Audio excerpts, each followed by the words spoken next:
years after the divorce, I ran into my ex-wife and my adoptive sister in a remote little town. In the years since I'd seen them, one had become a superstar, the other the head of the powerful Prescott family, and I was running a tiny, hole-in-the-wall diner. The moment our eyes met, they both froze. Serafina, my ex-wife, quickly hid a medical report behind her back. Isabel, my sister, slipped a limited edition watch she'd bought for her brother into her pocket. I calmly finished packing the takeout order and handed it to them with practiced courtesy. "Here you are, ladies." The formal, distant address seemed to rattle them. As they were leaving, Serafina suddenly turned back. "Didn't you say you'd only ever cook for me?" I offered a polite, empty smile. The foolish promises of youth, they don't mean much now, just like the people and memories I once thought I could never get over. With time, they had all faded to nothing. Through the open glass door, the noise of the street drifted in, but it couldn't dispel the frozen silence that had settled over the diner.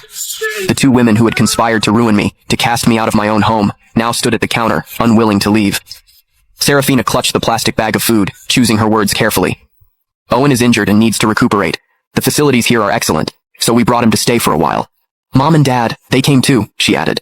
"Do you want to see them?" I shook my head, wiping a grease stain from the countertop. "No, that's not necessary.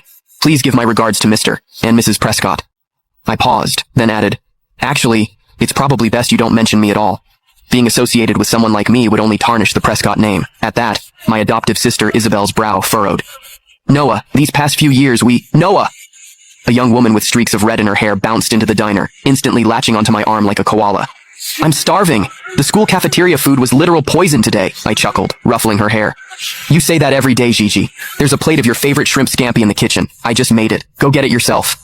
Gigi just hugged my arm tighter, whining, "No, you have to eat with me." Noticing that my other two visitors still hadn't left, my smile faded. "Is there anything else I can get for you ladies?" The message was clear, but it took them a long moment to shake their heads. Serafina seemed to drift off for a second when she heard shrimp scampi. Isabel stared at Gigi clinging to my arm, her lips parting as if to speak, but no words came out.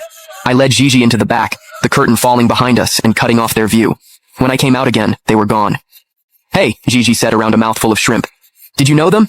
They weren't here to cause trouble, were they? I've seen them on TV. One's a huge celebrity, the other runs the Prescott Corporation. They're kind of a big deal." I placed another shrimp in her bowl. "Just regular customers," I said with a light laugh. "If I knew people like that, do you think I'd be running this little diner?